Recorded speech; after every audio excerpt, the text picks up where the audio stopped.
Power star Pawan Kalyan ఇప్పుడు AP deputy CM గా ప్రజలకు సేవలు అందిస్తున్నారు.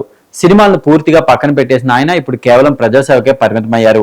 ఇప్పుడు పవన్ కళ్యాణ్ బాటలోని వారి పిల్లలు కూడా పయనిస్తున్నారు. సేవా కార్యక్రమాల్లో తండ్రికి తగ్గ బిడ్డలు అనిపించుకుంటున్నారు. తాజాగా పవన్ కూతురు ఆద్య చేసిన మంచి పనికి అందరి మనలో అందుకుంటోంది. ఇక రేణుదేశ కూడా కూతురు గొప్పదనాన్ని చూసి తెగ మురిసిపోతుంది. ఈ మేరకు సోషల్ మీడియాలో ఆమె ఒక ఎమోషనల్ పోస్ట్ పెట్టింది. అదేంటంటే తాజాగా ఆద్య తన బర్త్డేను సెలబ్రేట్ చేసుకుంది. సాధారణంగా సెలబ్రిటీల పెళ్ళంటే పుట్టినరోజు వేడుకలు చాలా గ్రాండ్ గా ఉంటాయి. కేక్ కటింగ్లు, పార్టీలు, విందులు, వినోదాలు, ఫ్రెండ్స్ ఇలా తమకు నచ్చిన రీతిలో పుట్టినరోజు సెలబ్రేట్ చేసుకుంటారు. కానీ ఆద్య మాత్రం సింపుల్ గా తన పుట్టినరోజును జరుపుకుంది. దీనికి సంబంధించి రేణు దేశాయ్ కు ముందే చెప్పిందట.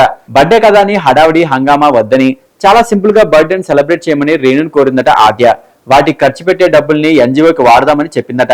తద్వారా ఎన్నో మూగజీవాలకి ఆ డబ్బులు ఉపయోగపడతాయని సలహా ఇచ్చిందట. ఇక తన కూతురు అలా చెప్పడంతో తల్లి రేణు దేశాయ్ ఎంతో మురిసిపోయింది. దీనికి సంబంధించి రేణు దేశాయ్ షేర్ చేసిన వీడియో పోస్ట్ అందరినీ ఆకట్టుకుంటుంది.